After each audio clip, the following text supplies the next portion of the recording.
to wake up at 7 when you're on vacation? Well, no, we're doing the Bob Scheinman trip tomorrow. Oh, for the big. So. Oh, so tell me about that. I mean, I'm excited to see Bob's collection. Like, I love talking with him at the shows. You know, I'm excited to go up to his place. And so you and a bunch of friends will be taking a very long drive up the scenic north coast of California. Very long drive. And the idea will be to see as many redwoods and pygmy cypress and whatever else is available there. Yep. Mm-hmm. Does your driver have enough room if all of you plan to do big shopping? Should be. We're taking a Subaru, I believe. So it'll be hopefully enough room for all of us plus trees. So. Well, worst case, someone can make a second trip and bring back all the trees. Yeah. I wonder if anyone's going to bring a suitcase of cash. Maybe that might be required. Actually, that's a really good point. I should stop by a bank on the way home. I don't think Bob doesn't do Venmo, or does he? Or does he do PayPal? I don't know. Oh man, actually, that's a really good point. Something to think about. At the shows, he writes it down on a little paper, and you got to go through. Okay, yeah, I'm gonna stop by and get some cash. Making a to-do list. Now, what's funny is, despite the length of this drive, this will not be the longest drive you've made this summer for bonsai. No. Yeah. And what's the longest drive? About 10 hours. Yeah, 10 hours. Was the return trip also 10 hours? About 10 hours. That's not too bad. Now, why would someone drive 10 hours for bonsai? So I was lucky enough to get paid, actually, to do a couple of my very first intensive classes. Mm-hmm. Like, my school has this fund set aside for teachers to do kind of cool professional development things, and I was unsure if bonsai would count, and they thought it was a great idea. So I drove up to Andrews at Rakuyo Bonsai to do my first deciduous intensive class with him, and that was fantastic. So I also visited Michael Hagedorn's garden while I was there, which was really great. What time of year was it when you were there? Right after school let out, so early June. Yeah. So I'm going to guess you arrived in a garden with super bushy deciduous trees from one end of the garden to the next. Not super bushy. We were learning about full and partial defoliation techniques. So a lot of the trees, surprisingly, you could see a lot of structure to them, which was awesome. And I think my favorite part of that intensive was, I had been learning about these different techniques, like how to control a deciduous tree's energy throughout the summer. Mm-hmm. It's like, as a beginner, right, I'm like reading things in magazines and in books, and then I'm learning things from different teachers, but I feel like I literally had a light bulb moment in terms of how do I control these leaves that are continuously growing on deciduous? So everyone's so curious. What was this light bulb moment? Okay, I knew what partial and full defoliation were going up there, right? But I guess I hadn't connected the dots on the timing of it, like what I should be looking for, And Adam had showed me a couple of times, because I've also been working with Adam. But I think the strength of going to Andrew's garden is he did have all of these trees in all different stages, right? Yeah. And so in the same session, he could show me, okay, and he has all deciduous species. So he's got multiples of every species in different kind of stages here. And he's like, okay, this one has a ton of energy. We're going to cut it back so that it looks like this one. And then this is one that I did a week ago. And this is one I did 2 weeks ago. And they're all the same species. And so I was able, or a similar growing species. So I was able to see it all in one sitting, what it should look like from one end of the cycle to the next. So it's interesting how hard it is to learn a lot of lessons if you don't do it on site. I know the way Michael Hagedorn talks about it is he says, the student turns to learn more when the student goes to the teacher's garden as opposed to when the teacher goes to the student's garden. Because although the teacher can teach the same things, it's harder to come up with examples if you're at the learner's garden in that point. Yeah, the examples were huge. And you probably saw a whole bunch of species you might have never even seen before, let alone seeing them in different sizes or stages of development. Yeah. Oh my gosh. I love Andrew's dad, Jeff. He has that amazing showing collection. And so it was really fun to go back and forth between like design principles and shohin, like kind of like I took my notebook and I was like drawing a lot of the shohin, and then I would compare them to Andrew's really big trees. And so in my notebook there are a couple of drawings of like, here's a branch looking from the top of a trident maple shohin that's like 4 inches long or 3 inches long or whatever, and then I have, you know, a picture of a trident maple that's 3 or 4 feet tall. And I tried to draw the whole branch and I put them on the same page and just, you know, trying to observe differences between the two. Well, there's like big differences. Like. Did you notice anything? Did you find any patterns? Well, one thing, and Andrew talked about this during his intensive too, is when trees are really small, sometimes you sacrifice some like rules in favor of density. So I noticed that a lot of the really tiny trees, and Jeff also has some pretty cool mame and shohin trees. It's like, even though it would look really awkward if that branch was placed in that spot in a larger tree, on a smaller tree, you kind of don't notice it as much because you really are just like, in order to trick the eye, to have that change in perspective looking at a small tree, it's okay if you have the kind of these slightly awkward looking branches or like a little branch inside of a Y or something, because you want just density.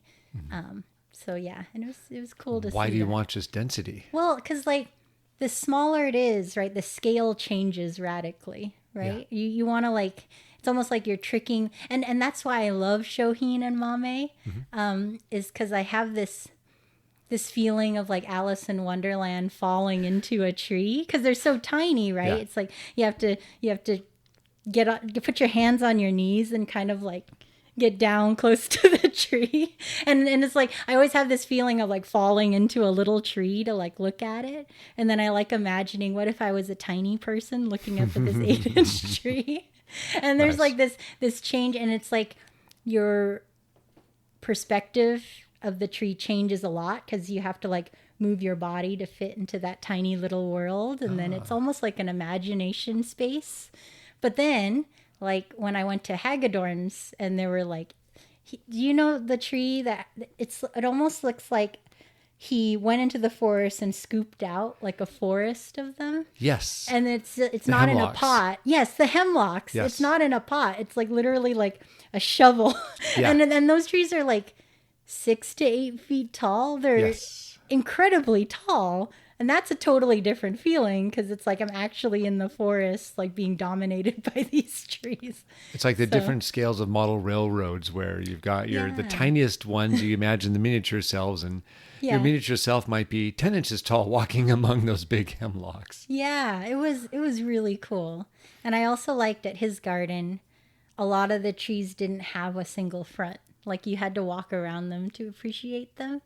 And when you see them in the blog post versus when you see them in person, it was a big difference. And Michael does a good job of showing multiple photos, but it's funny, you have to walk around / you get to walk around. And that's what's so nice about his garden is there's a lot of opportunities on purpose where you can see the tree from all of those different perspectives, or kind of forces you to walk around them just to get to the tree on the other side. Yeah. And like, I feel like big trees, you have to do that too. Like the trees you see at the PBE, right? You physically have to move side to side to like really feel the tree, versus a shohin, you're like falling into it. Or I feel like I fall into it. Maybe not everyone does that, but I definitely want to like get eye level. And sometimes I'm like squatting down a little bit depending on how far down it is on the display table. So your Lilliputian instincts there. Yeah. When you're at, or when you're making a shohin, do you think about scale the same way when you're actually making branch by branch decisions? Or is it really hard to translate the experience of appreciating or falling into a more completed little tree, or trying to make it look like the kind of thing you'd want to fall into? 'Cause I don't know that I have an answer for that either. That's why I was curious. I don't know. Trying to think. I think horticulturally, like you're trying to have like small internodes, I get it. Like I feel like on the little trees, having really short internodes is really important so that if you were to zoom out and like think of it as a bigger tree, that it would maintain that scale, right? Versus the bigger tree, you don't have to like worry about it as much because it's larger and there's more room to play. And when you think of the structure of a bigger tree, we have these shelves that are about the size of our hands often, or an arm if it's a really big tree. Like we know what it's like to work with something hand size or arm size. And if every shelf of a tree is the size that you can put your hand or arm in between, you don't have those same opportunities with shohin. And so it forces a different kind of decision making. Well, yeah. Imagine how absurd it would look if you had a 7-inch tall tree with 7 discrete layers of branches. Like it just doesn't scale out the same way. Things have to change. And there's also like physical in terms of like working on the trees. Like I learned a lot this summer about like, how do I say it? I'm not innately comfortable wiring trees. And so the smaller it gets, the harder it is for me to like manipulate the wire and manipulate the tweezers. And you mean shohin's not just easier? It's just so hard. Yeah. Yes, I found that out. Like that was a big difference for me working on big trees versus little trees. So. I was once part of a really interesting, not uninfluenced by alcohol discussion many years ago about whether big trees or small trees were harder or easier. And I remember the counter argument is, I don't care if small trees are harder, they're still smaller and that makes them easier. And like that was like the level of intellectuality of the discussion, and it was absolutely hilarious. But that's what happens at the hotel bar at a convention sometimes. Yeah. I think mistakes can be magnified a lot more on the little ones. Like if you get even if you get the wrong bud placement sometimes, that can be, it can feel like a much greater impact. It's funny. Small things can make a bigger impact, yet we're more forgiving of those mistakes in the first place. Yeah. That's funny. Oh, and I did another thing I noticed, because I don't have big trees at home. Like my biggest tree is 3 feet tall, and it's the one exception. Everything else is chuhin or smaller, pretty much. And I found that when I was working on these big trees at Andrews, or I also did an intensive at Boone's earlier in the summer, I would get, after working on the tree for about 2 or 3 hours, I'd be like, oh my gosh, when is this going to end? Because I never had that experience of like trying to wade through a gigantic tree like that on my own before. Well, no, not on my own. A lot of the times we were like partnered or trioed up, but still, you're used to getting on with it and moving to the next tree. Exactly.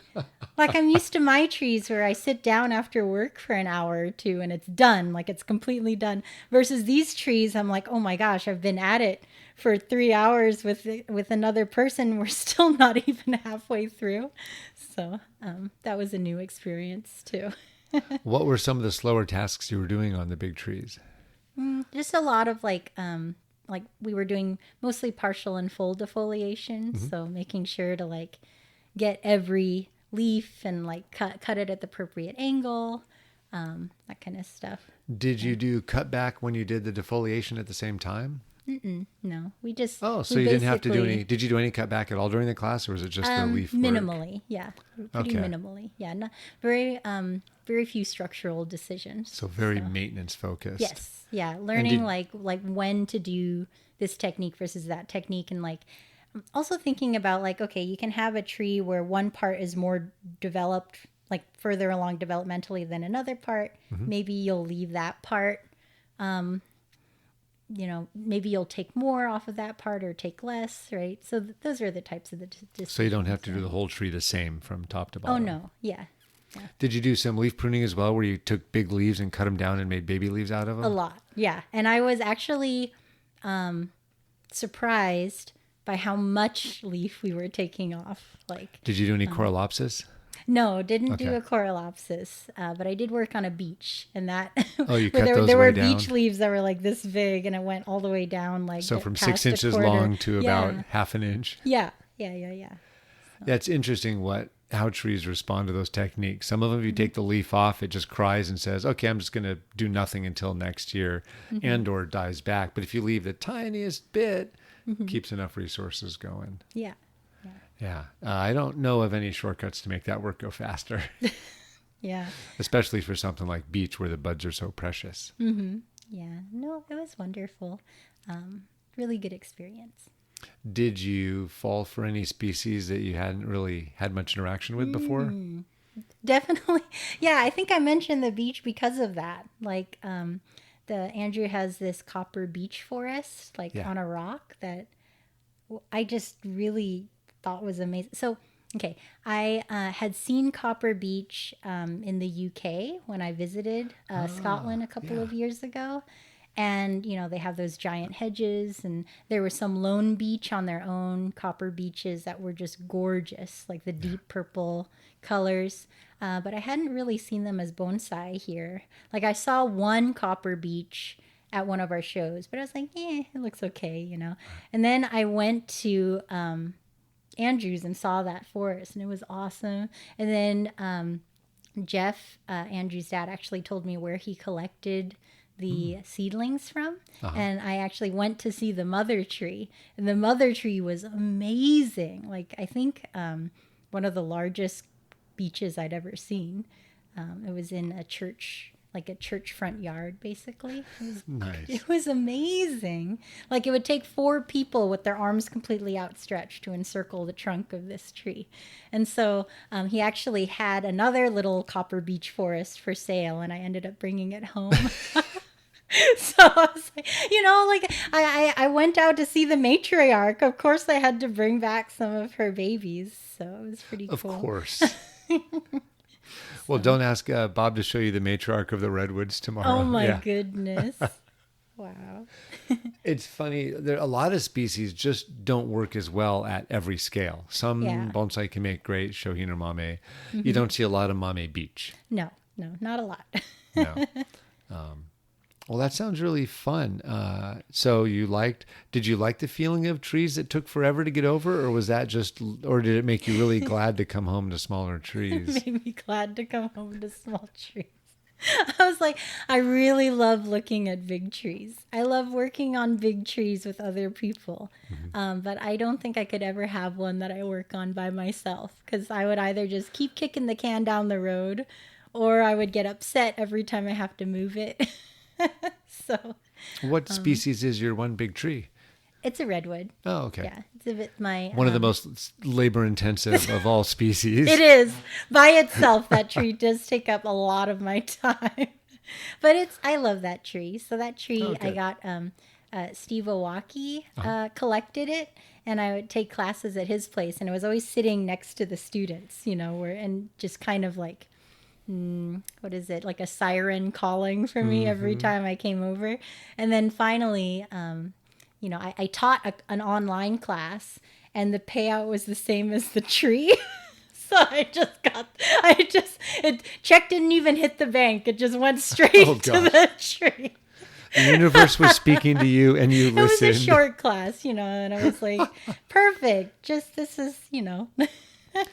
I've made very similar decisions. Like, wait a minute, it seems like the money's coming in and just going right. It's just going through. Exactly. It's on its way, passing through. Yeah. I That's had been awesome. eyeing the tree for 8 months at that point. So I felt like, it didn't feel like an impulse buy anymore at that point. That's totally fair. How long have you worked with Steve? Steve, let's see. Well, when did I get into bonsai is a better question. Because I started taking lessons with Steve like 4 years ago, I think. Yeah, that's when I joined Seiboku. And then 4 years ago, I joined Seiboku. And then, Steve had an opening in his workshop, and I needed to learn the fundamentals, right? Like, I'd been a voracious reader up until that point. Like, I was admiring your bookshelf when I came in. But there's a big difference between like reading it and doing it. And he gave me the opportunity to like learn the basics really well. So it's fun. You can learn a lot of biology by reading about biology. Reading a lot about bonsai doesn't translate the same, does it? no, it's pretty different. Yeah. So it's good. What was it like when you were you finding things you have read just didn't apply or didn't help, or Just because I know not everyone has access to teachers all over the place, Yeah. and so people are left with videos or books. I think there was an unanticipated like physical aspect of bonsai that I didn't, like being able to like handle things well. And, I consider myself relatively hands-on like, in a lot of ways. Like I used to do a lot of lab work, a lot of fine motor skills are important there when you're trying to maintain like a sterile area.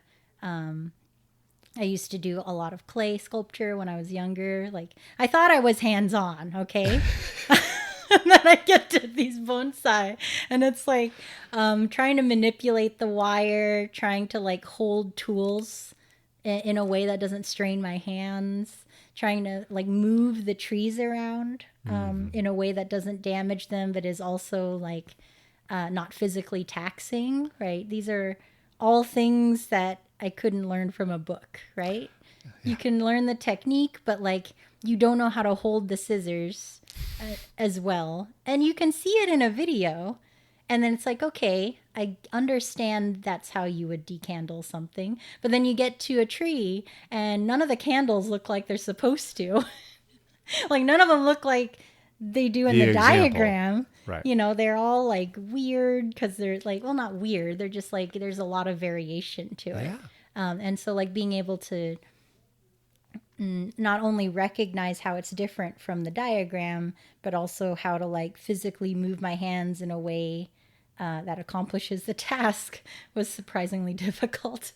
And a lot of things, just holding the tools, as you mentioned, is really non-intuitive. When you see people use a concave cutter for the first time, or ask them to cut something that's not right in front of them, just how to hold it. Most people have used scissors, but not necessarily in tight spaces and hard to get to areas where you're being really careful not to cut things you're not intending to cut. Yeah. Like, oh my gosh, at Boone's, I learned how to approach graft. Like I brought one of my Blue Atlas cedars to approach graft, and he showed me the first one. It took him like 5 minutes. Like, you do this, you do this. It was like watching a magician like do a trick, just like boom, boom, boom, boom. And it looked easy enough because he makes it look easy.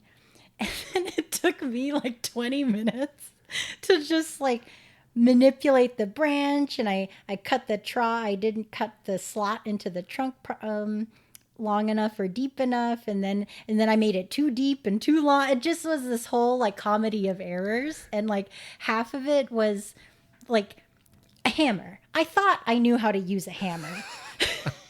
But like when you're trying to avoid like the hammer swinging back into either a branch or your face when you're at an awkward angle, and you're like you're actively bending around a branch at the same time. And I'm like wishing I had 4 hands. It just, it took forever to accomplish the same thing. And I think more than half of my discomfort was just like not knowing how to hammer a grafting staple into there properly. Like Boone had to stop and like show me how to hold the hammer for that particular angle because I was like holding it like this, but I needed to hold it a different way, and that's just not intuitive to me. Right. So I just felt like I was all thumbs, basically. Well, it's funny. There's different reasons jobs take longer when you're new to it. Some people struggle with making the decisions. Well, do I do it this way or that way or that way? I don't know. Do I do it this deep, that deep, or that deep? And so a lot of the delay can be caused by just pausing or wondering. And the other can be like, it sounds like you were more of, how do I physically make this happen? I know what success looks like. I just saw it 4.5 minutes ago, or maybe 16.5 minutes ago. And that's too shallow. Oh, wait, that's too deep. Oh, wait. Yeah. It's like I could envision what I wanted, but I was frustrated by my hand's lack of ability to make the angle that I wanted. Like I needed to, like, the chisel, was too long and it kept hitting the rim of the pot at the angle I wanted. Little things like that. And then it would be like, no, you just hold it like this in order to accomplish that same thing. And I just didn't think about it. So. And it would probably be hard to convey that in a book. Yeah, I just, it's like, oh, of course that's how you would graph that. And then you try and do it. And then there's like a branch in the way, or there's, Right. It's like coming at a weird angle. And Did you do additional graphs after that first one you struggled Oh, with? no. I just did the two I Just only those two. needed two. Yeah. Oh, okay. So, yeah. So what was the experience like? Was it a rare or special thing for you to be able to spend so many consecutive days doing bonsai in those yeah. 2 intensives? Yeah, that was a real treat. And it was the first time I'd done intensives at all. And to have 2 of them in a very short period of time was really, really wonderful.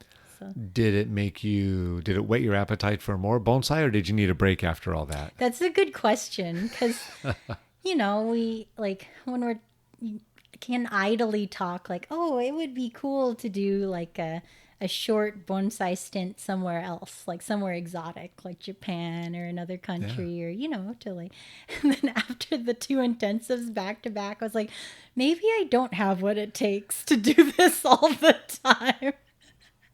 Like it was kind of like the experience of like working on a really big tree and the tree never ending. We're still there. I was like, maybe I don't. But then I just took one day off and I was like, oh, okay, yeah, I really like doing this. Oh, So, awesome. yeah, it was an interesting experience to have such sustained attention on something that I'm normally like scrabbling for time to do. Like during the school year, because I'm a teacher, right? Normally I'm just like trying to claw away any free time possible to work on these trees, until all of a sudden be drinking out of a fire hose of information for 2 weeks straight. It was a very different feeling. So. What's it like drinking from a fire hose with less concrete goals? So I know whether as an undergrad or a graduate student, you're used to just massive amounts of information coming your way, but you're going to have to synthesize it either so you can complete a lab or turn in a paper or pass a test. Yeah. What is the experience like where the end product is, well, maybe I'll need that information again sometime? Yeah, it's hard. Like what do you do with all that? It's hard to like file it in a way that I can access it again later. So I keep a notebook. I didn't bring it today for some reason, but usually I walk around with my little notebook, and I do have like an indexing. Like every time I learn something, I kind of like try and index it so that I can come back to it later. And usually I find that I remember things kind of like in like episodic events or whatever. So I'll be like, oh yeah, I remember that thing that Jonas said in our Seiboku meeting 2 years ago.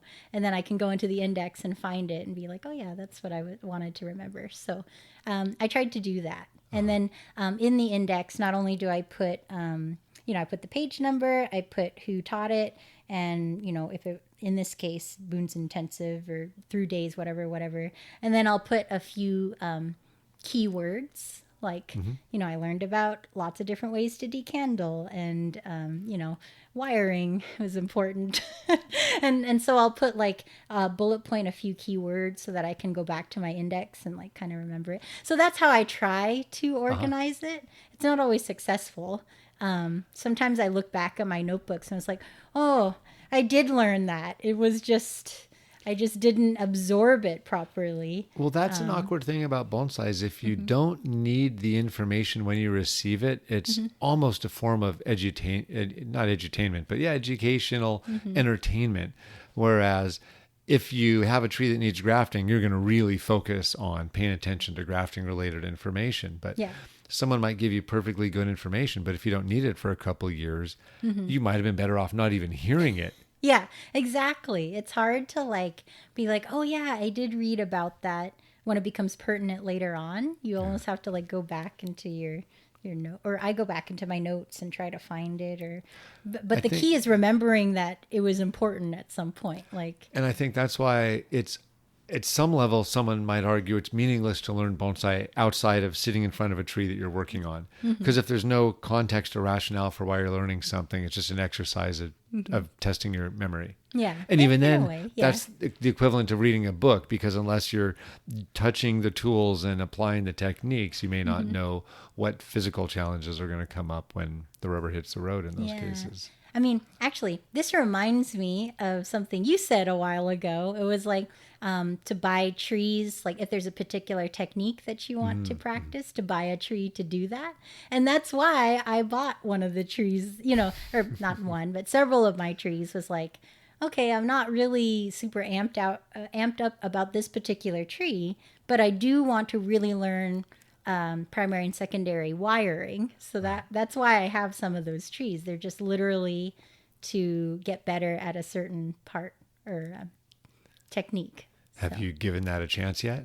I have, yeah. Oh, good. Yeah. I have a Stewardia actually that I just like wire and rewire and move around, and yeah. Now, while it sounds like defoliation, partial defoliation was the focus at Andrews, what was the focus at Boone's Intensive? That one's hard. So the way Boone does it is he has intensive 3 times a year, and it's like what is it? Winter, summer, fall, something like, I forget which seasons, but yeah. So it's the summer intensive, and Boone's intensives are interesting because in the morning you're like going through a lot of information, like diagrams, different articles that have been taken from different magazines and like going through it. And then in the afternoon, he'll pick trees to like practice those things we talked about in the morning. So yeah, the summer one was focused on like summer care, decandling, talked about some deciduous and flowering trees. Like, what do you do with them? And I mean, we also talked about the kind of controlling of growth over the summer, but it wasn't until I got to Andrews and saw all of the different examples that it finally clicked. And Adam's also told me, like Steve's also, you've told me, like these are things that I've been hearing over and practicing over and over again, but for some reason, like being able to see all of the examples in the same time, in one sitting, finally helped me like understand what I should be doing. And related to that, I know not everyone understands fully something just because they've been told that thing one time. Sometimes you understand it the second time you hear it, the fourth time you hear it, the 10th time you hear it.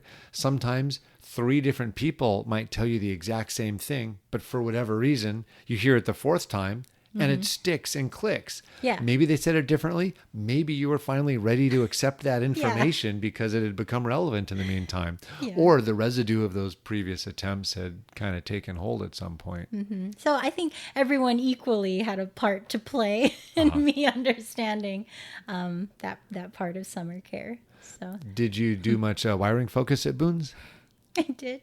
Oh, no.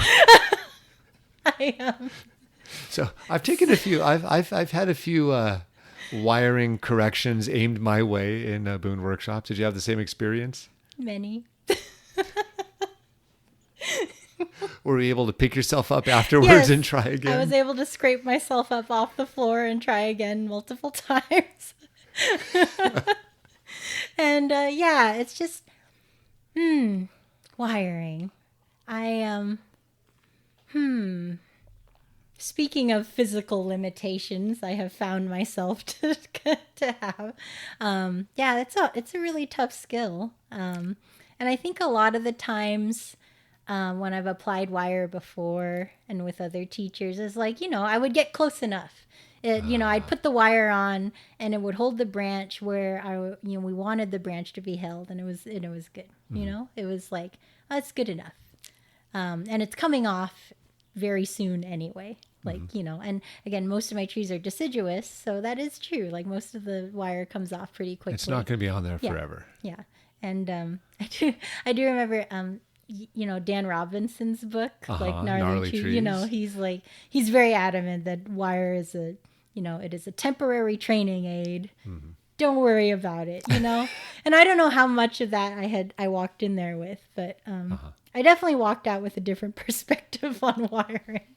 That, you know, if I want it to be very effective, if I want the branch to really be anchored there, and if there's wind, I don't want it to move around, right?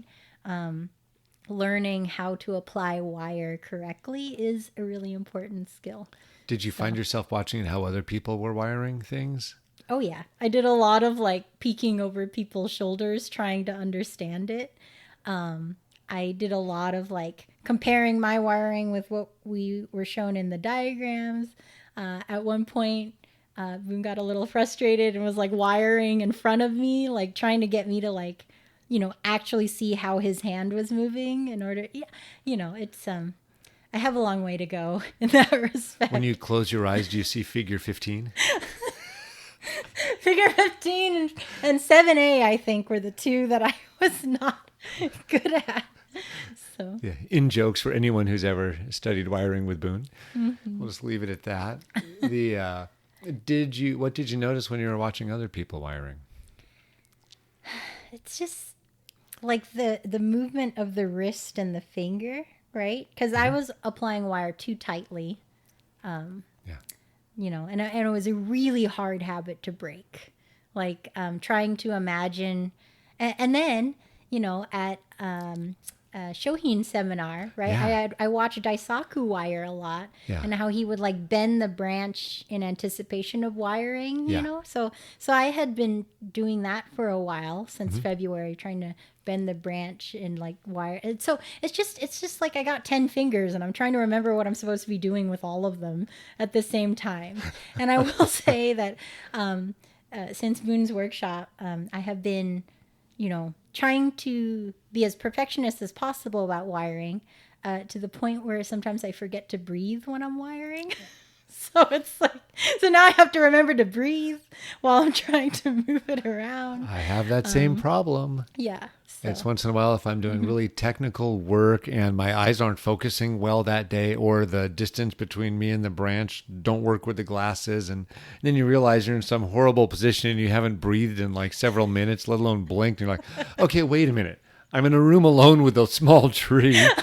Relax, let the shoulders go. Okay, where are we? Oh, it's just a little branch. Oh, and then what's funny is then you instantly return to the exact same horrible position you were in.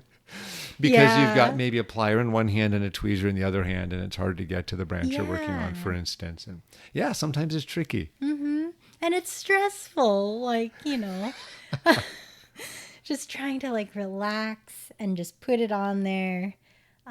It's difficult, but you know, I also learned to like map out where I'm gonna wire a lot more beforehand. Oh, good. You know, like I had been doing a little bit of that, but like really studying the branch, thinking about like which ones do I want to anchor? Is that enough loops around the main part of the branch? You know, I think the trickiest for me was on the third day I was working on like a really fat ficus. And the new branches that Boone had recently grown out were so thin compared to the trunk. Yes. And there had been no diagram showing me what to do with a fat trunk and a thin and these skinny branch. Little shoots. And so it was, you know, it was a comedy of errors and trial and error to try and figure out how to anchor them properly. You end up with a lot of loops around the trunk. Otherwise, there's kind of no way to anchor stuff. Yeah, exactly. Which looks messy. And it looks horrible. And you have to pay so much more attention to your routing so that wires can go in between other wires when you're pairing off the branches. Yeah, and I'm like trying to pair the branches so they're similar sizes, so I can use similar gauge. And it's a really good exercise. Yeah, it's mentally tiring. Like, mentally tiring, physically difficult to execute. And there were a couple of points where it's like, why am I doing both sides? Like, what kind of hobby is this? So, I would say it's a demanding hobby. Yes, yeah. But the outcome is quite nice. So yeah, I think if the outcome of good wiring weren't so, if it didn't have so much appeal, it would be really hard to want to slog through all that. Mm-hmm. Yeah, and it was awesome to like see at both, or you know, all the gardens I visited this summer, to like see all of these amazing trees in person is just an incredible. That's experience. What's fun about going to gardens for the first time is you get to see Well, you just totally different things depending on where you're going. Different species, different stages of development, different health, different designs, different garden layouts, all kinds of different stuff. Yeah. I enjoy that. I like going to a lot of gardens. Yeah. And I feel like the trees in the gardens are like so different than the ones that you see in shows. A lot of it, obviously, some of them go to shows. Some of these trees go to the shows. But there's like a whole like subset of trees that are never going to be in a show. But they're fantastic trees, and you have to go to the garden to like appreciate them. Why won't they be in shows? Well, like I don't know. I don't know if Michael's gigantic hemlock forest is gonna go to a PVE one of these days. I think it made it to the National. Oh, it did? One of the big ones made it to my New York, gosh. actually, But you years know, ago. or like But in general, they don't move around as much. like That's the true. one he has, that two-headed shore pine that's like it's like mounted on one of the metal struts. Yes. Yeah, I don't remember what species of tree it was, but you know, it's Well, that sounds like the one that was in the expo, actually. well, The little skinny shore pine that is mounted and on a little piece of metal. It has kind of like one line that goes up and one line that kind of goes down. oh, and was out. it? Yeah. Oh my goodness, I can't remember. And so those are two harder to display ones, Yeah. but some of those occasionally get out here and there. yeah, or the tower, like the vine maple tower. That was at the Artisans Cup, if I my recall. gosh, Yeah, that's no, these are all awesome. great examples. But I'm going to guess you don't have a good memory of trees that were shown in 2015. Well, yeah, I just yeah, but it would do it. was cool. Yeah. Now, you've also worked this year with Adam, yet another very different garden, I assume. Yes. And what do you think some of the main focuses have been in your visits over to Adam's garden? Were you working on smaller trees at Yes. Adam's? Yeah, with Adam, it's all shohin Uh-huh. and mame trees. So, and yeah, I've just been trying to go once a month over to Adam's to like focus on all of my tiny trees. So, I would love to put together a display one of these days, but I'm not. Have in you a played rush. around with that at all? Have you started, even though they're not maybe where you want them, have you started playing around with maybe these go together, maybe Oh those go yeah, together? no. So my friend Jen Tan and I, Mm-hmm. we put together a little mame display for the Kusumura show earlier this year. So it was my first Nice. time, making a little mame tree, and that was super fun. She came over to my house like a month before our show, the Mm-hmm. Kusumura show, and she just came over with like trays of tiny trees, and then I had my bench of tiny trees, and we were just like mixing and matching, and she brought over a bunch of her little stands, and I had some stands, and it was really fun to work together with someone to with Jen to put together a little display. How many together. trees did you end up with displaying together at Yeah, Kusumura? I think we had 9. Oh, wow. mame. Yeah. What kind of stands did you use? Was it like a homemade thing? Did someone have Japanese style stands? We had so I've been picking up odds and ends since I entered this hobby. So I had a little like circular mame display that held 4 trees. We had 4 trees on that because there's space on the top. And I know it was made out of bamboo, and it technically was a spring show instead of a summer show, but it was the right size. And so we kind of like, and then Jen had Jen had another tall stand. No, I had the tall stand, and then we had another stand that was like a 2 stand, and then another one on the ground, right? So we had a slabs, and then we had fun. lots of little stands for all the little trees. And did you have a tiny accent to go with a little? Yes, we had a little tiny like sedum accent that I had planted in a pot that could balance on my finger.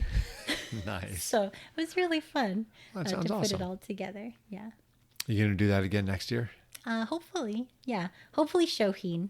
But I feel like all my trees are really far away from showing otherwise. But maybe. I've found it surprising how long it takes to whip shohin into shape Yeah. for a show. It just, unless you buy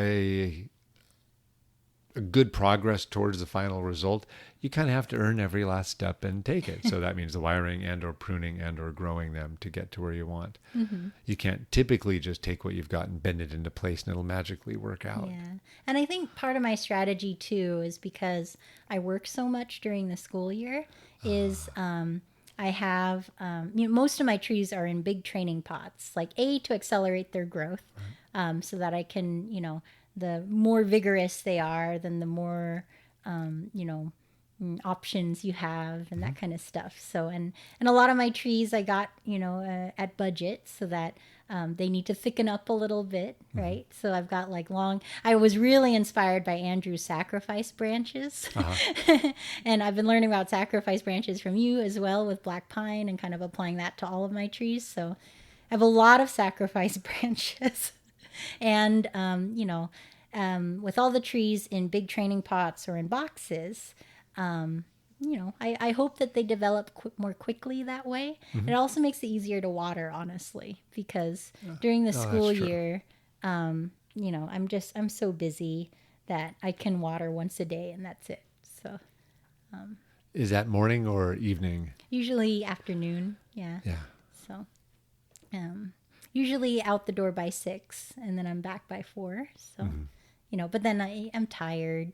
So yeah, there is that. Yeah. I definitely don't have lunch breaks that I can come back and water the trees. I can't do that. And so are you the self-conscious type that notices how you respond to different teaching techniques? And I've been curious because working with Adam, with Steve, with Andrew, with Boone, those are 4 radically different people. Gardens, 4 radically different people, just massive differences all across the board there. And do you find that aspects of what these different teachers provide work for you or take more easily? Or like, what have you learned about how you learn by working with different people? That's a good, good question. How do we learn? So I really appreciate organization. Like, I think the most effective, just in terms of teaching practice, was again at Andrew's. Like, he noticed that I was interested in chojubai, right? And so I worked on an early development chojubai. And then in the same session, he had me work on a middle kind of a chojubai that was kind of like being restored from neglect a little bit. So it was kind of, some parts of it were more further along than other parts of it. And like being able to like see that. And then I got to study like the really advanced, like the show ready chojubai, all within 3 hours, right? So it was all very condensed. And I was able to see like kind of and visualize like where my tree is now, the kind of practice the middle steps. You could see it on the continuum and you kind of knew what needed to happen now and what's coming down the road. Yeah. And I mean, Adam does that really well too. Like he has so many examples of shohin. Yeah, he's got a million little trees in his garden. And every time I have a question, we immediately walk out into the shohin collection and being like, this is what I'm talking about. Or like, this is what I did, what do you notice about this? So I think just having a plethora of examples is the most important thing for me. So it's funny. That's a big reason to be able to get out of the house and find a place to go study where you can actually be in a garden, as opposed to just a lot of times workshops end up in locations where it's just the people who show up and their trees and nothing else. It just radically limits what whoever's leading the workshop has to share with everyone. Yeah, and just being able to like, walk over to the tree in question, or like I have a question, we walk over to the tree that's a good example of like the before and after, right? Both Adam and Andrew have trees like that are showing things before and things after, and then like picking up the tree and like, if it's small enough, picking up the tree and looking at it from all sides, is really important to me. So it helps me visualize where I want to go a lot of the time. Have you done any the intermediate steps? Yeah. That totally makes sense. Have you done any teaching with the club yet? Worked with any beginners yet? No, not yet. No. I don't trust myself enough yet. I still consider myself quite early. I would want to have my trees to like look really nice before I start. You'd want to have some of those examples to show yourself. I'd like to have some like, this is a tree that I worked on and this is what I'm working on it. Like I have some trees that I'm starting to feel proud of. So I will say, wow. Oh, the first time I went to Adams, I brought him a tree that and this is again, is like 2 years into my bonsai journey. I brought him a tree that I thought I was proud of. Like, I was like, oh, look at this thing I did. And Adam was like, that's no. And he was right. He was right. It wasn't like, and it was clearly a tree that I had made from reading a book, Oh, it was a tree interesting. with like an S shape, and like all the branches were on the outside. I remember it was like a little, it was a rosemary of all things that I had picked up at a garden center. And I was all proud because like, the branches were technically in the right spot, and I was starting to do secondary and tertiary and, all this stuff. And Adam was like, that's not a good tree. And I'm So like, you made a quote bonsai. exactly. It was, yeah. And I'm like, and I was like a little crushed because I'm like, but it's following all the rules that I read about, I didn't tell him that, but Right. that's what I was thinking. Yeah. And then when I went into his garden and he was explaining like what makes a good tree and actually seeing them in person, that was another like click. It was like, okay, I thought I was proud of this tree because it had like followed these rules, but now I was able to see what makes a really good piece of art, and it wasn't it wasn't that. So what do you do when you get home after that? If you don't, because how do you deal with that little mini heartbreak? I thought this was know. like the one thing I was actually happy about. Well, it was a shift in perspective. Uh-huh. And I was, I started to analyze my trees and like think about which ones are actually, worthy of continuing, right? And that was not the only tree. Goodness. That was not the only tree that I brought to Adam's house. I had a couple of other trees that thankfully were, worthy of further development, and I just took a long time like looking at them, and I did hold on to that first tree for a while, out kind of a sentimental For value. a while, you don't have it anymore? No, because like after I started learning more and more, it just, the shift finally happened. Like, it was like I was able to logically understand why it wasn't a good tree. But it took a while for like the sentimental part of it to let go. And then when I really, and that's when I knew that I really understood that I had grown in knowing like what makes a good tree and what doesn't make a good tree. Because when I looked at it, I was like, yeah, I did my part in that tree, and I think it's time for it to go, So It's funny how there's something about bonsai, and this seems to happen to so many people, where you're frequently in situations where you think you know something and you realize you don't. Whether it's the health of the tree or the technical wiring or pruning work you did, or maybe it's the whole design of the thing, but there's something about it that puts everyone in the position of realizing, oh, I guess that wasn't right. it's a very And humbling experience. You really have to Yeah. learn how to pick yourself up from that, whether it's feedback from others or it's the tree just expiring on you.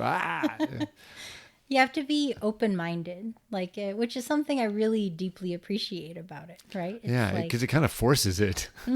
yeah, you can't, it's very easy, I think, with all of the material we have available to us online and in books and, to like, I guess I had formed my own understanding, which was flawed because I wasn't actually working with really good trees, right? And I needed to see these trees in person to like really understand, right?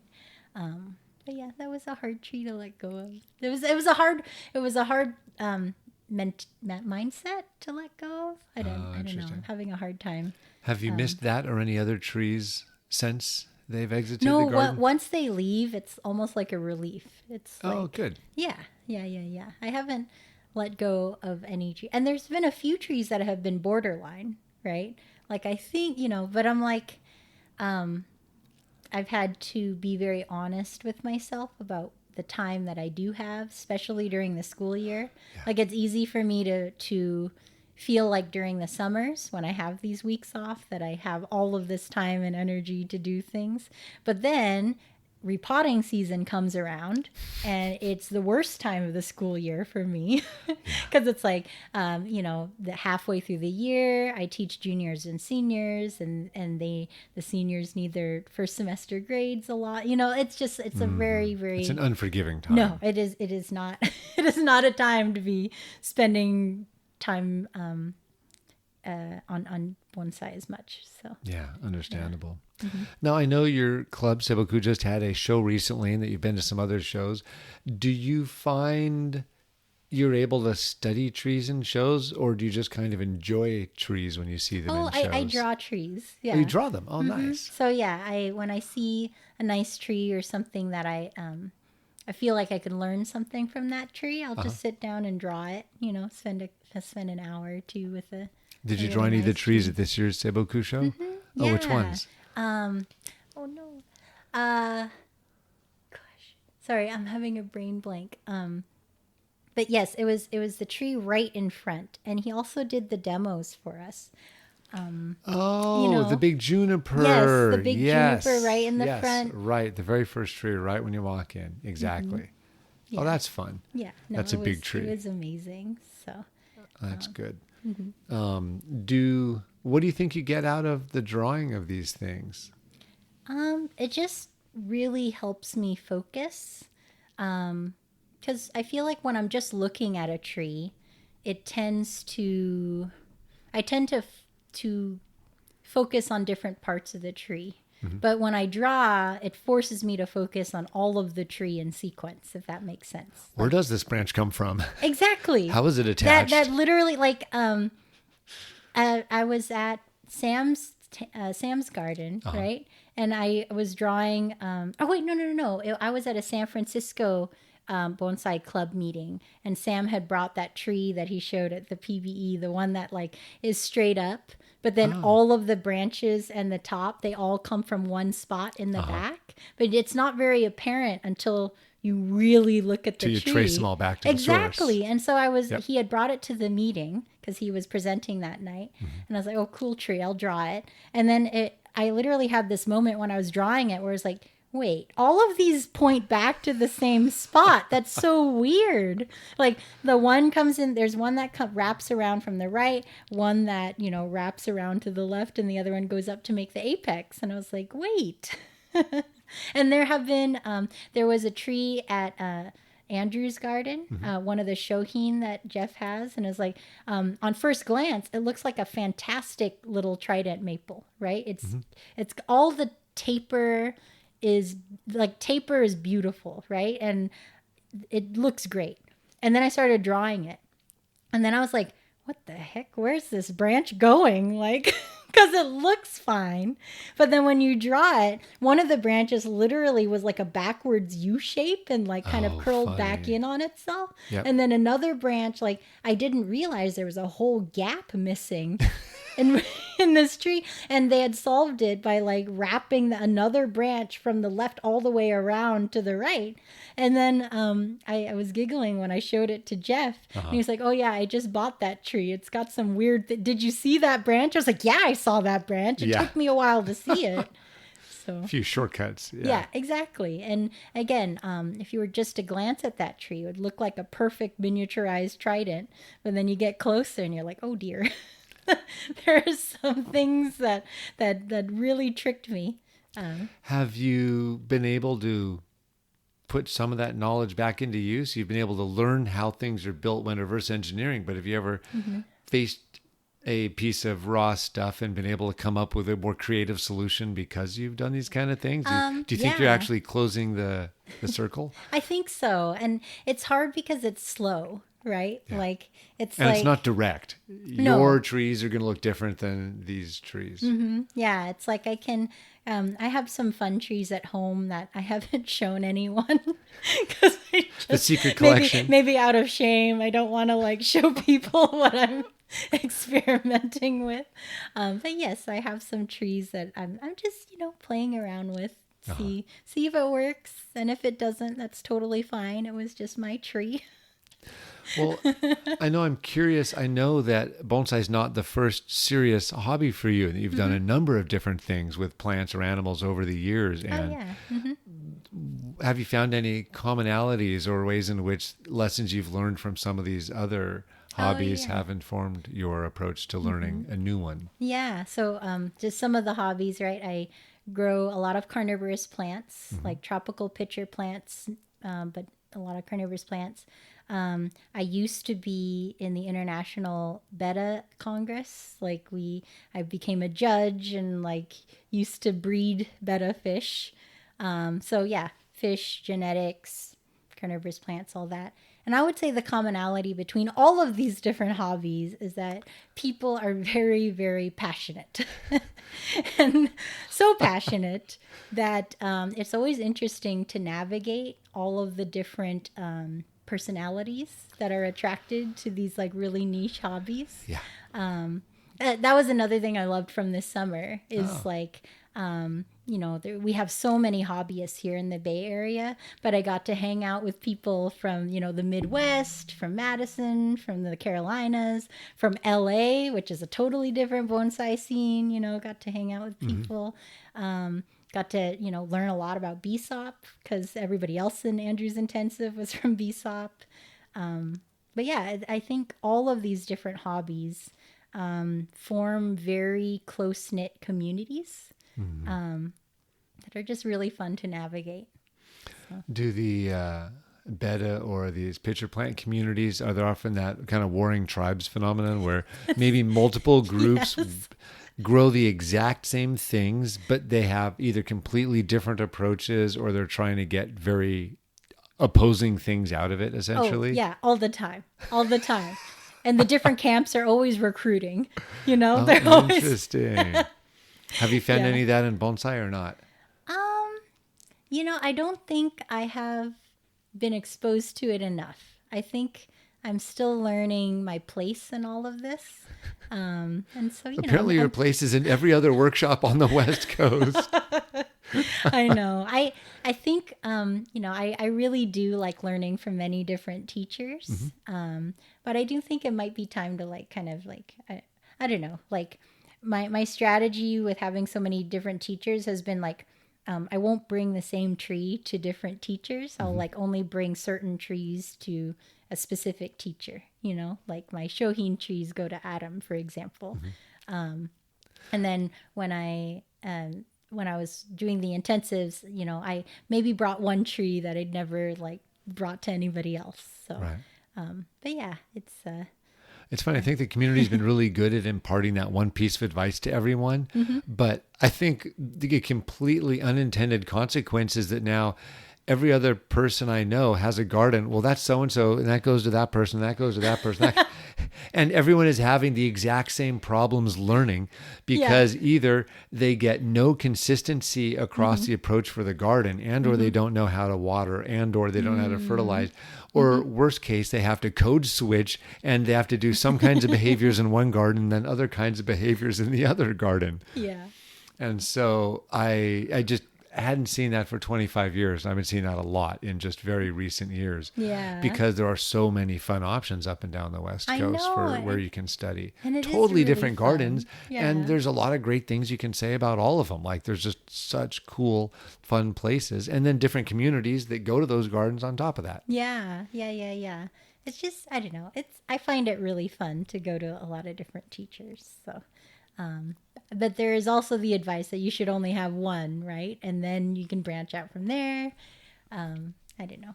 It's, Well, I'll be curious. What I've always said, and we'll find out if this becomes meaningful or not, is try to get a foundation, a really solid foundation with a teacher, and then please steal from everybody.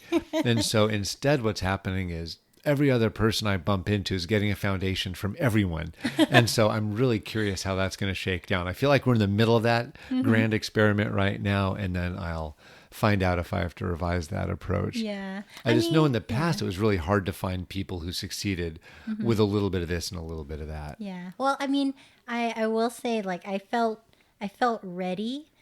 I think because I had been taking like 2 or 3 solid years with Steve, like that was important. Like, and so, you know, the first 2 or 3 years, it was just Steve. Like, the monthly classes with him and seeing the same trees, you know, evolve over the years, you know, was really important. That, yeah. I don't think I would have been successful going to the intensives if I hadn't had that really consistent learning. That makes sense. Yeah. Are you the kind of person that has explicit goals for your hobbies or doing bonsai? Like, do you have things you want to accomplish over time, or are you doing bonsai because it's fun and that's good enough? Yeah. I think it seems common now, at least in podcast world, for people to be like, I want this tree to go into the PVE, or I want this tree to go into my local club show, you know? And there is definitely a drive for me to like, I want to participate in my club show. So I think that's my current goal right now. And I feel like Seiboku has a really high bar to get in.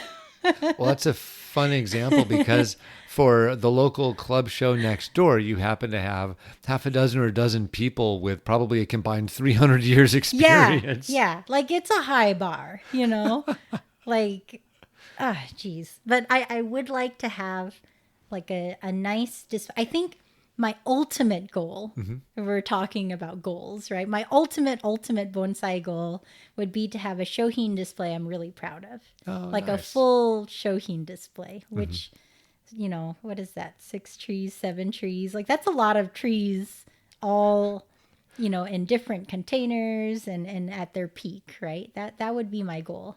And I wouldn't care where I was showing it, just that I would have made that display, right? But I feel like that's so many decades away that it's hard to focus on that. I mean, just hearing you say that makes me a little bit stressed. I'm like, oh man, that's a lot of work. It's a lot of work, but you know. But it'd be great. Yeah, you know, when I'm 70, that'll be a nice thing to have. But yeah. Hopefully you'll be able to hit that before 70. Yeah. Depending on your teaching schedule, we'll see. But I mean, a perfect 7 trees, that's like 30 trees, right? That's a lot, yeah. That's a lot. So, one of these days, that would be like the overarching, yes, I finally done it. You'd be able to stand proud and pat yourself on the back and say, all right. Like I feel like a 3-tree shohin display is a lot more, you know, that one I could see myself doing sooner. And be proud of. Like I would love to have a really nice 3-tree shohin display for Seiboku one of these days. Well, I think one of these days is probably pretty doable. Yeah. Especially if you kind of let go of how traditional an approach you want to take to the display. If you start mixing sizes or doing fun things with species or arranging the trees differently, there's all kinds of flexibility for which those 3 trees might happen to be. Yeah. And I would also love to have like a really nice deciduous tree. Like, one that like, like the fractal pattern on the branches is perfect. And like, it like looks like a tree that's 10 feet tall, 20 feet tall, but actually it's really short. What species might that be? Probably a Korean hornbeam. Like I have a couple Korean hornbeams that I'm working on.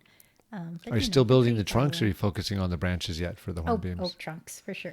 Okay, it's going to be a while. From scratch, okay. I won't hold my breath. I won't hold my breath when I'm wiring, and I won't hold my breath for the hornbeams either. Okay. It's going to take a long time. But that's fine. Hornbeams go pretty quick. They can actually, you can build up a trunk pretty fast with those. Well, I think, I've never taken classes with him. I would love to one day. But Michael Roberts trees have always...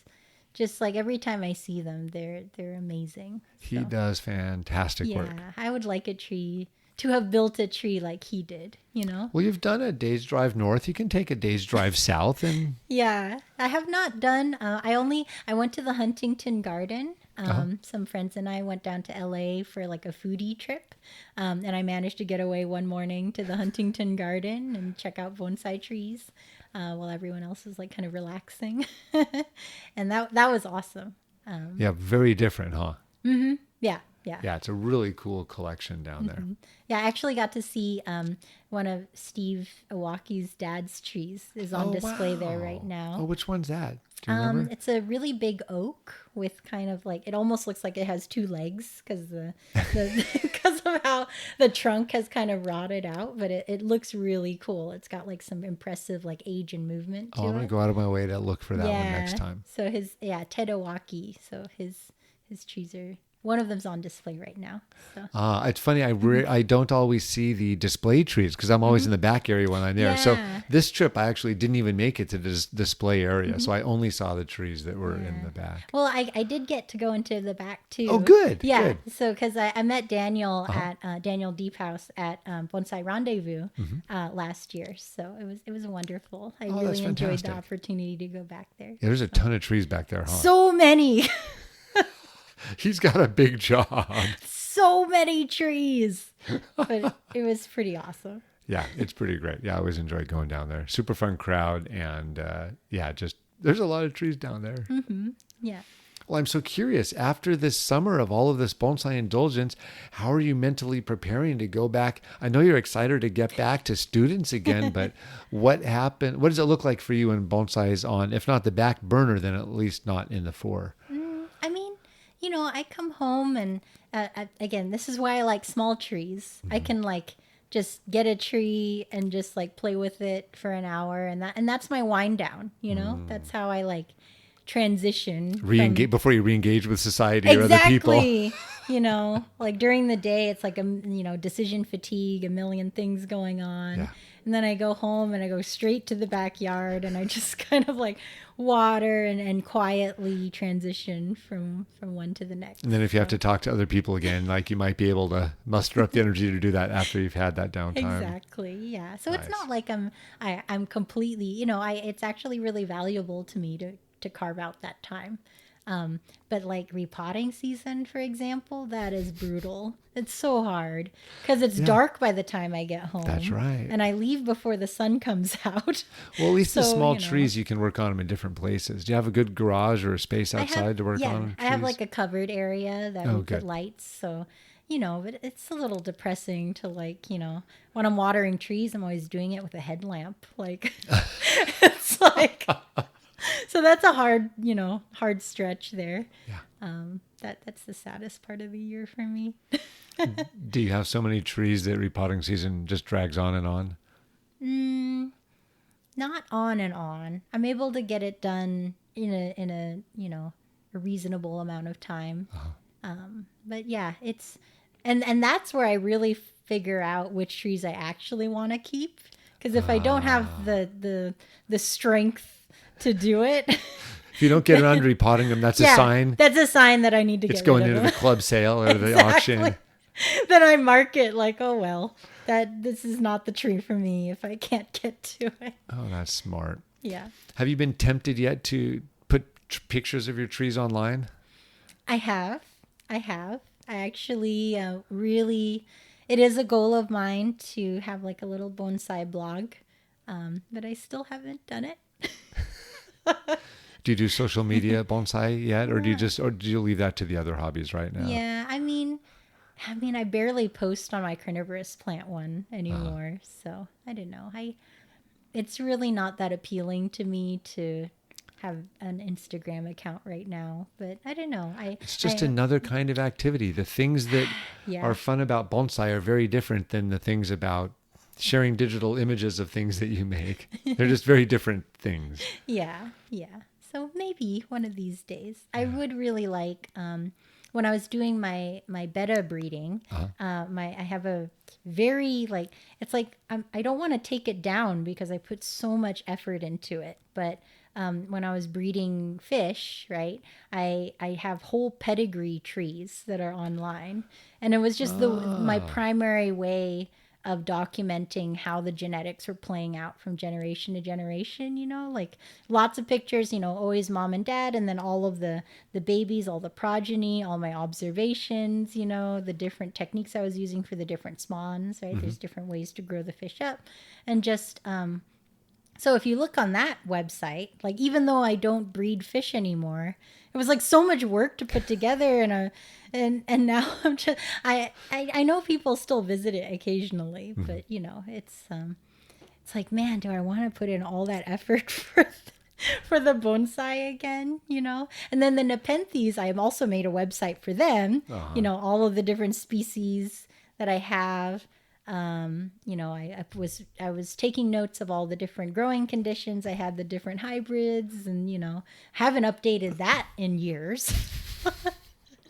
So it's like I know I can do it, but yeah, how many people would visit it? You know, it's who knows. It's funny. It feels like it's worth the effort if it can be good for other people, and if it's not going to serve that much utility for other people, it really starts making you question. Yeah. Is it worth even starting in that direction? When you know you could be spending your time repotting one more tree. Yeah, it's true. I mean, I still like looking back on all the work that I did. You know, it's a fun website to like play around on and like look at, because you know I was documenting things for like 6 or 7 or 8 generations. You know. Well, and often you learn a lot more when you know you're going to be documenting it. You approach it as a scientist in this case, Yeah. and you kind of frame the work you're doing, or you frame your exposure to the hobby or engagement with the hobby quite differently. Oh, very differently. Like when I was doing fish and I had my YouTube channel, like it was everything was like, oh, I should be making a video of this. Oh, I should be writing about. I'm sure you know this mentality very. Yeah, Lauren's never heard me say those phrases before.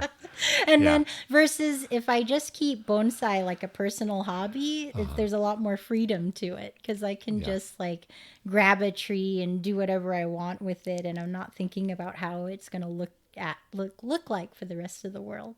So, yeah, I think one thing that's holding me back too is this entire time that I've had trees, I haven't had like a good backdrop for them. So all of my pictures are like really busy in the back, you know, and if you don't have a good backdrop, it's really hard for somebody else to appreciate the tree. That's like kind of step one. Yeah. It's like a perfectly good record for me because I know what the tree looks like in 3 dimensions, but for somebody else to look at it, it's just, you know. You're like, oh, look, I guess that's a tree. Yeah. Yeah, exactly. Or I guess that branch goes there. Yeah. So. Not exactly a good enough reference point from which we can draw the trees when looking at them. Exactly. Yeah. None of my pictures you could draw really well. Well, it's good you're at least taking the pictures, so at least you have that for your own understanding of what's changing from year to year. Yeah. And, you know, like I take a lot of notes, like in my little notebook and stuff. It's just not, primed to look good for public consumption. It's for your consumption. Yes. Yeah. That makes sense. Well, I guess the last thing I'm curious about is since you've had this opportunity to go visit so many different gardens and work in so many different environments this summer, I bet a lot of people would love that exact same opportunity. Having done that, what can you recommend to others who are considering maybe doing one offsite class or is maybe considering visiting a couple gardens? What would you recommend to people for how to think about or engage? Yeah, I think if you want to do an intensive, definitely have a solid foundation before you go. Or you can't learn bonsai in an intensive? It's not that. I think you would get so much more out of it if you were really solid on the basics. You know, because obviously all of these teachers have the capacity to like teach beginner, but that like I feel like it would be almost a wasted opportunity to go without having that solid foundation because there's just so much more you could be learning. What if it was an intensive class where everyone was a beginner? I mean, yeah, that would be fine. I personally, I think I would rather practice all the beginner stuff on my own and then like try to get myself to the next level when I'm focusing on trees for 8 hours a day. Right, because if you haven't built up the reserves of just being able to plain sit down in front of a tree for that many hours day after day, let alone have been at it long enough to where you have a lot of questions and you have some understanding of where some of your limitations might be or opportunities for what you want to learn. Yeah. So that makes a lot of sense. I think it's a lot easier if you have the basics down. You can fall back on them. It lets you ask better questions. And I think you'll just get a lot more out of it if you do have that solid background. So, and how you would get that solid background, depends on where you are and who you have access to. I'm so grateful to Steve for what if you live someplace where you don't have local teachers? Yeah, I don't know. I know Boone travels a lot. He does. This is true. He does teach in a lot of places. So, but maybe someone, if there is a club next to you, and there are some really kind people that have been there for a while, maybe you could ask them. But yeah, I think for me it was important to have that solid foundation. Oh, that's good. So it helped me run a lot faster when I got there and absorb so many different things. Well, I remember seeing you after the first intensive and you're like, that was great. I'm going to go do it again next week. And yeah, I was pretty jazzed. You were pretty ready to tackle more and more. Yeah. Oh, that's awesome. Mm-hmm. And I think, let's see, I think traveling for bonsai was just really fun. Having that focus instead of having it as a little side thing, but traveling explicitly for bonsai and making the time to make friends with everyone in the workshop and just that was really, really cool. I went up to Portland a couple days early and I just got to check out all the bonsai places in the city. Also went to Kyodai Bonsai and just hung out there. I'd already been there once before, so it was really nice to just renew that. But yeah, just getting to know everyone around in that new community.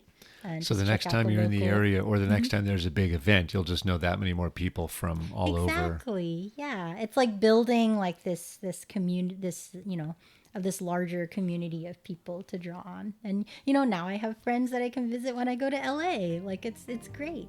So, or Carolina or Madison, Wisconsin. There's lots of connections I made. So. Well, I don't know if we could find a better note than that to end on. Thank you so much for chatting today. Oh, thank you.